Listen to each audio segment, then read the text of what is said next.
Here's Johnny.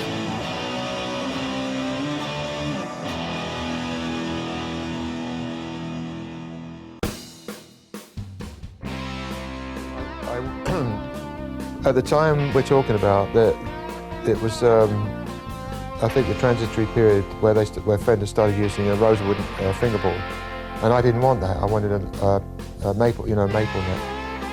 And the only one I ever saw or got close to was John Walker from the Walker Brothers.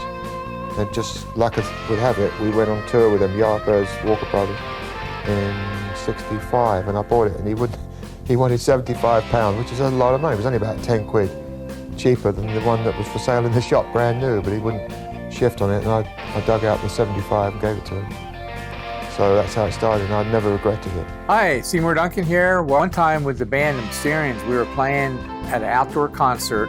It was like a fair in Bridgeton, and on the PA system, I heard the song, and I just stopped. I said, hold it, guys, let me hear this. And I heard this guitar tone, which to me just blew me away, And come to find out, they said, this is the Yardbirds' new song called Heart Full of Soul. The guitar player was Jeff Beck, who had just gotten pretty much in the Yardbirds. It was around 1966 when I heard the song. And what was really neat about it is I just fell in love with this guitar. And when I heard it, I saw a photo of Jeff Beck on the Rave Up album. So I was pretty stoked, and hearing the guitar tone, and I saw Jeff Beck playing this one guitar called a Fender Esquire. And the neat thing about a Fender Esquire is it had only the bridge pickup, which you can see here. It didn't have the rhythm pickup. So the neat thing about this is what he could get out of this one pickup. It just blew me away, So I always thought, man, I just love the one pickup guitar. There's just something about it, just the simplicity, but to be able to get all these tones. But the neat thing is this guitar had a pretty unique wiring and everything. When the control switch, which is a standard 1452 central lab lever switch back then, when he had the switch in the bridge position, it worked this pickup full treble.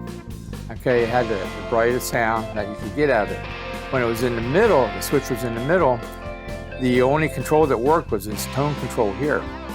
When you had it in a bridge position, the tone control didn't work. So in the middle, the tone control worked. And then when it was in the neck position, the switch facing the neck, it used the pickup that had a capacitor. I think it was like a 0.1 microfarad capacitor, so it made it real boomy sounding. It knocked off all the high end. So it was cool watching Jeff, how he could take this guitar and he just knew everything about it, what to do with it, and this and that, and all the controls. And this guitar was very important to me growing up. He snuck in the studio when I was doing Blow by Blow with a case or two, guitar cases, and he had his eye on it. I don't know what the hell I was doing with it. I think I didn't have it with me, the one with this one, the original. He said, do you still have that? I went, yeah. And he got out the case, he got this really heavy-bodied telly, which was made I went of to ash. England. I made Jeff the first telly gig he used on the Blow by Blow album. And Nice heavy body, the humbuckers that he beautifully adapted to it, plugged it in, and there's the happy medium between the Les Paul and the Fender telly. I had the best of both worlds in it, and I used that straight away on Because We Ended As Lovers, that was on there. when I was over there, his crew manager, management, a guy by the name of Ralph Baker, came in with like a gunny sack. It was a duffel bag, and it had like a 51 Telecaster. It had this old beat up body, and it had like a 54 Strat body. And a bunch of necks were in it. And Jeff said, he told Ralph to tell Seymour to put something together and pick a guitar, take a guitar, whatever he wanted. And I had talked to Ralph, I said, well, whatever happened to Jeff's old Esquire from the Yardbirds? You know, what's he doing with that? He said, odd things and pieces, you know. So that was the guitar that I picked. And he said, if you think tomorrow, if you remember it, can you bring that up? So there's me using his guitar for the session for that day, and then the next day I brought it up and he went, do you want to make a swap? Oh yeah, is this guy, you know, lost his nut, you know, because it was a much better guitar that he lent me, you know. And then as he walked out for the last time with it, I went, oh, bye-bye. there goes my old workhorse, but he got more enjoyment and use out of it, I think, than I would have. And I brought it back to the United States when I came back from England in the mid-70s. And the contour on it, which was really kind of neat too, it was contoured on the front here and also on the back, you can see here. And that was done by a singer-songwriter by the name of John Mouse, and M-A-U-S. He was in a band called the Walker Brothers, and the Walker Brothers had a record called The Sun Won't Shine Anymore back in the mid-62, and they were on tour in England. And Jeff, I think, paid like 60 pounds for this guitar. And so for me, it was really pretty neat. Now, the serial number on this bugger is serial number 1056, okay, 1056. Now, with all the parts that were given to me, the bridge plate didn't have a serial number, it had a patent applied for number. And I'm sure the neck plate had a different serial number because this serial number was to the 54 Stratocaster. Now, the parts were in the bag, so I took this plate, which actually belonged to the 54 Strat. So it ended up being the 1056 guitar, you know, and so that was the end of that. And I hear that it's in the Rock and Roll Hall of Fame. That old piece of fantastic equipment. There you go. Rock and Roll Hall of Fame, eh? That's a long way away, isn't it? But not again. Hi, Seymour Duncan here. I got the guitar. This guitar was very important to me growing up, you know, which was so cool. And it was a guitar he used. Yeah, okay. You don't have to keep going on about it. All right.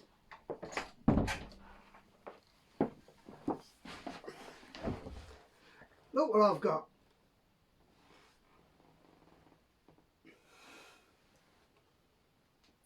Jeff Beck, that I've just borrowed. Let's plug it in and see what kind of sounds we get. Okay, so here we have it. We will turn the tone up and we'll go through the pickup here and we'll see how that sounds clean.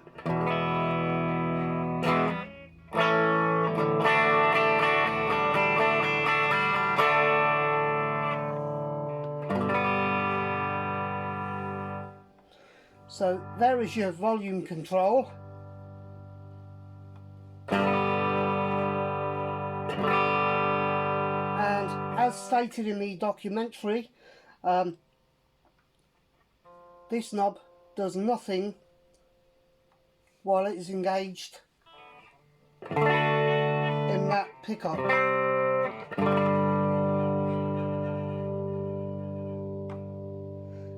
As you can see. So we'll switch it into the middle position. We'll turn that down.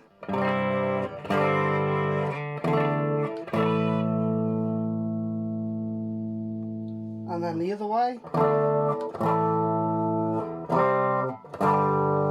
So as you can see, that has rolled off a lot of the highs.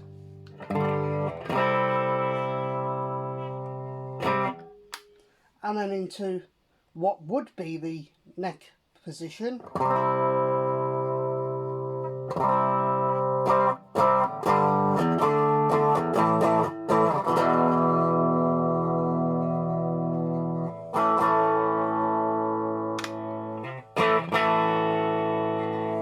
So it has that real sharp, tinny sort of spike that would sound good with some fuzz, but let's give it a go on a little bit of plexi crunch.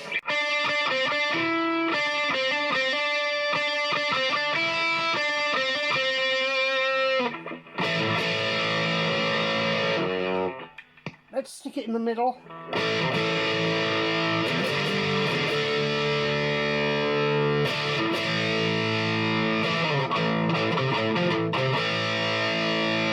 I happen to think it sounds better with the tone rolled off there.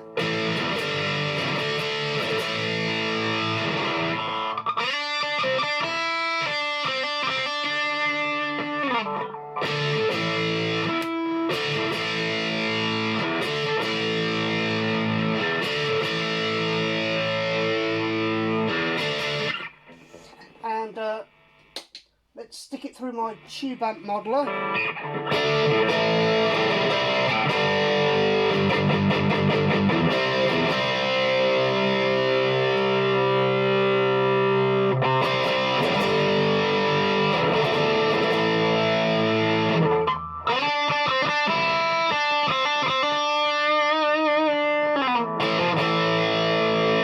So yeah, this does pack quite a punch, and as you can see from looking at the guitar itself, the bridge, that's where it has been modded to fit the shape of a Stratocaster,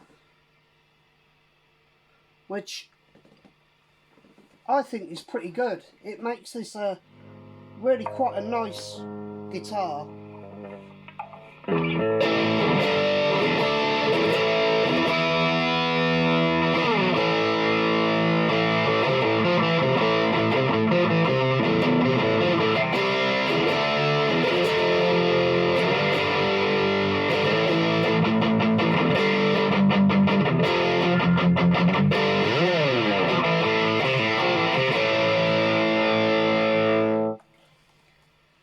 But let's see how it sounds in a mix, playing the song that it should be playing.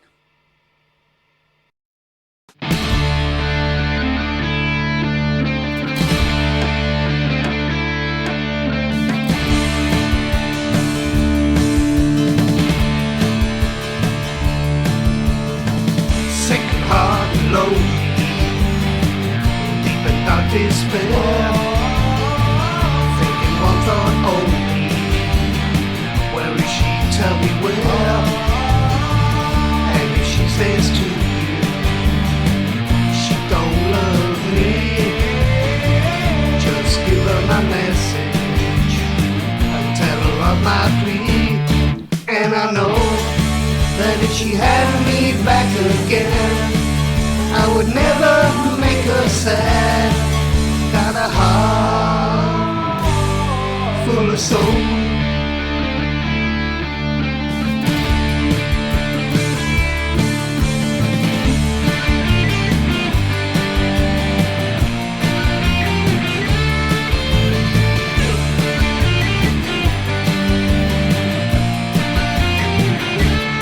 And I know if she had me back again, I would never make her sad. Heart full of soul.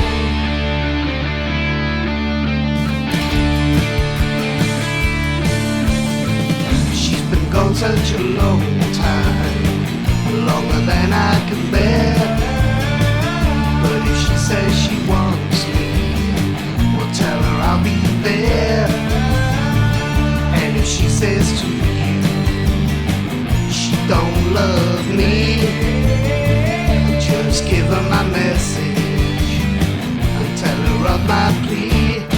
And I know, well, if she had me back again, I would never make her sad. Heart full of soul.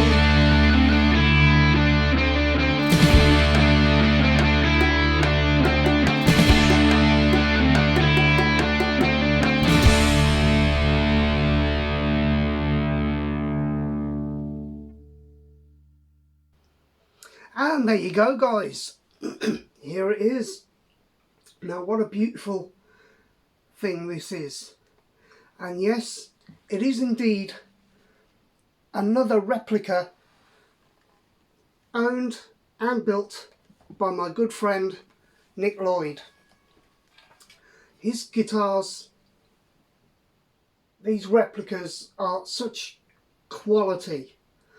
And as I say, this one belongs to him, and he really does get every single thing correct.